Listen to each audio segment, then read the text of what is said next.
Can you have a stable income as a freelance translator? Coming up.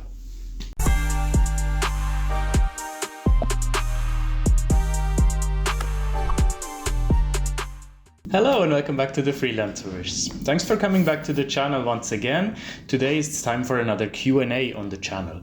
In 2024 I'm doing every second Q&A in a live stream format and every other Q&A in a pre-recorded session. So this one is pre-recorded. As always, I take the questions from the last session. So if you would like to be involved in the upcoming one, just ask your questions down below. Let's get right ahead so we can answer as many questions as I can. The number one comes from Liddy's Translation. Thank you, Adrian, for this interesting video. I have a question. How do you create a link with your direct clients? Do you make them sign a contract? If so, do you have a rough template for it? Do you take into consideration the laws of the country of origin of the client? Thank you for your insight. Okay, a couple of questions in there. In terms of how to make a link with them, I would suggest you watch one of my recent videos on how to find clients in 2024. I'm going to link it up here because there I go in depth how to reach out to direct clients. It's very important that you create a link first before you reach out to them. We call that warm prospecting. So you make a connection with the client, you know a person there, you know the name of a person, you maybe previously talked to them, you met them at a conference, and then you can refer back to this previous meeting or this previous contact, and you're much more likely to get a positive response. Do you make them sign a contract? Yes, preferably. If so, you have a rough template. Yes, I do. And you take the laws of your country of origin into account, where you are. It doesn't matter where your client is, because as a freelance translator, you will have clients all over the world. It matters in a way, or at least for me, the only thing matters is when I charge VAT or not. So for clients in Belgium, in the country where I am, I have to charge VAT. For clients outside of the country, I overlay the VAT, so they deal with it by themselves in their country, so I don't even charge it. That's basically it. There are many freelancer or even translators templates online that you can use. I think even Probst has one, if I'm not mistaken. They have to be just very basic. You know, I don't have an NDA, for example. I just have a normal T&Cs, terms and conditions. T's and C's or T&Cs, I never know how to say the abbreviation. I don't use that for agencies because they usually have their own, but with direct clients, especially for a long-term collaboration, it's advisable to have that. Thank you for that. Moving on to question number 2 from Daniele Abundo. Hi Adrian, I will graduate from a master's degree in foreign languages for business, nice, by next year, and I'm planning to start as a freelance translator specializing in business finance over time. I like translating, but after having heard very mixed feedback from many people, I have constant fears about translation alone, not having enough demand income in my language pairs to support myself. What other services aside from translation and interpreting could I offer as a language professional if translation alone wouldn't provide a stable income? It's a good question, Daniele. I don't know your language specialization. Your name sounds Italian or Spanish, so maybe into Italian, into Spanish. There's definitely demand for these specializations that you mentioned. Business and finance is very broad, so you can have that as a broad specialization.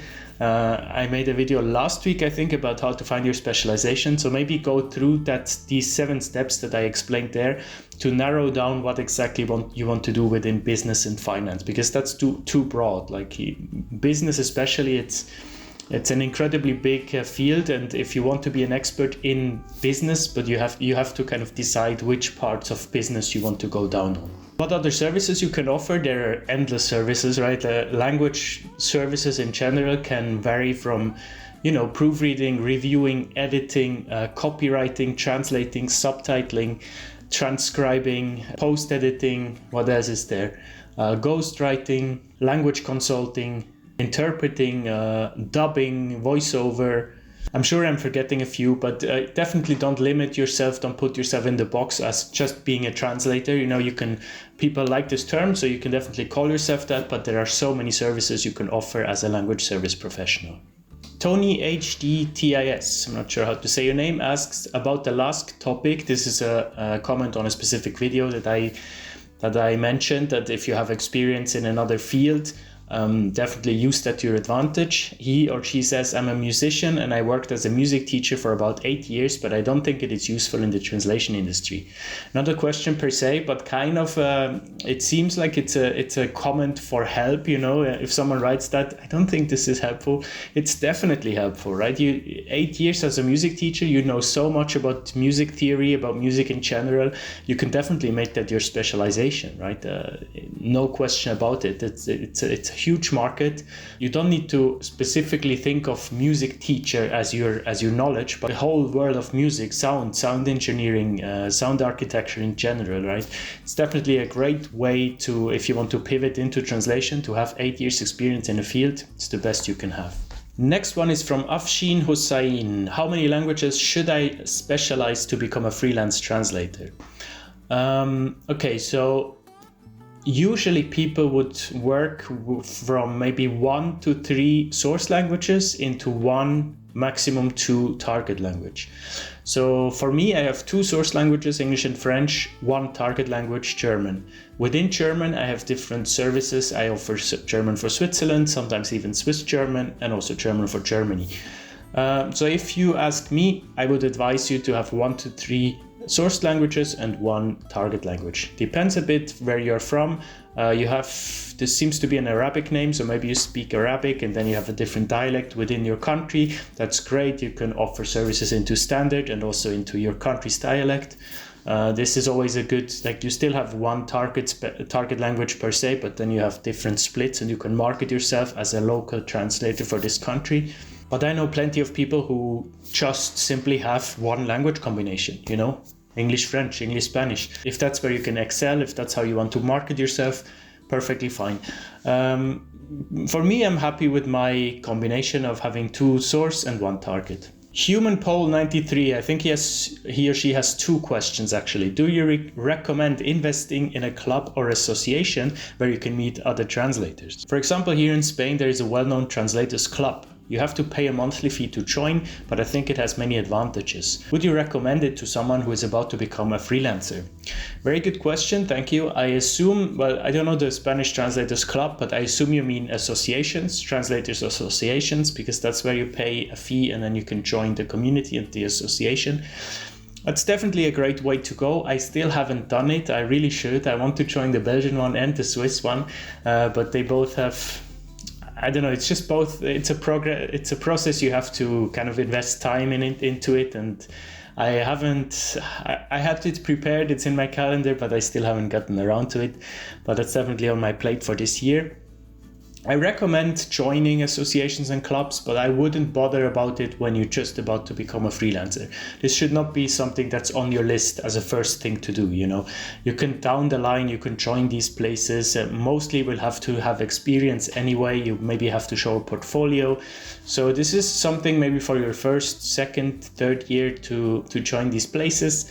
I wouldn't think of that in the beginning.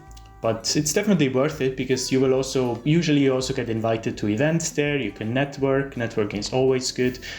These are mostly people in your language combination, so you can learn from them.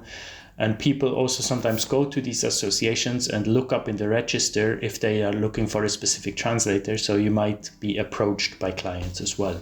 And I think there was another question from the same person. Yes, can I translate without any cut tools? Isn't that unprofessional? If a client sends you a project, being a newbie, and then resend it to the client, can they know about how you did the translation? What do you think? Okay, so the question is whether you need to use cut tools. No, you don't. It's advisable, but you don't need to. It's not unprofessional if you don't. If you just say you don't work with them, that's your style of working, that's fine. Can the client know what you used to send it if you send it back? That depends. If they send you a package in a specific cut tool, like a Trados package or a MemoQ package, then they can, not always. So you can receive a Trados package, work on it in MemoQ and send a Trados package back, right? Because MemoQ is compatible with all these packages. So there they wouldn't know unless it's really a complicated file, then it might mess up the formatting a bit. But if it's a standard file, they wouldn't know what you used. But you can't, for example, if they send you a package in a cut tool, you can't just work on it in Word and then send a Word back, right? Because they expect you to send a return package from the same cut tool. But what the client can do is they can grant you a license for one specific project. So they send you a project license, you work on it. Once you send it back, the license goes back with the project. If you don't have a cut tool yet in the beginning, you can ask the client if they can grant you a project-specific license. I would definitely not recommend to buy a cut tool before you have started working. That's something, again, as for the other question you had, both of these things I would think about once you found a few clients and you have a steady work flow. Before, it's not really needed and not really worth the investment, right? Because investing into a cut tool costs you easily like $500-$600. So it doesn't make sense if you're not sure if you will ever get any jobs. So first, think about everything else. Again, make sure to watch this video to get started, and then you can think about these things later on. Yes, one last one from Georgia. Hi Adrian, thank you for this video. I'm just getting started. What do you suggest to write to agencies that don't have a career page on their website? So this is in reference to a video I made a long time ago. When you go on a agency's website, they usually have a join us, a career, a jobs button where you can fill in their form and get in touch with them. Georgia asked what to do if they don't have that. For that, you would have to, there is for sure somewhere on the website a way to get in touch with them. So I would just either reach out to them via email, or I would go on LinkedIn, look up their name and find who works there. If you find a vendor manager or maybe a language manager in this agency, I would reach out to them briefly and ask, hey, how can I apply to be a freelancer? If they give you an email to reach out to them, then check out this video, how to reach out to agencies. There I explain my approaches, how I reach out to them, because it's a very different approach to how you reach out to direct clients. You have to keep that in mind. It's a different transaction there. There you go. These were all 7 questions of this week. I hope this was helpful to all of you and you can learn from these questions. Thanks to everyone who asked questions. I'm going to put up the names of all the channel members here. Thank you so much for your ongoing support. It means a lot.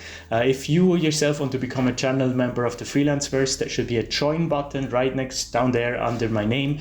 You never have to do that. This is just a bonus. If you want to keep these videos going, if you want to share some feedback, you can join and become a Freelanceverse member, and you will have a little icon next to your comments. Thank you ever so much for watching, and I see you next week with another episode. Bye bye.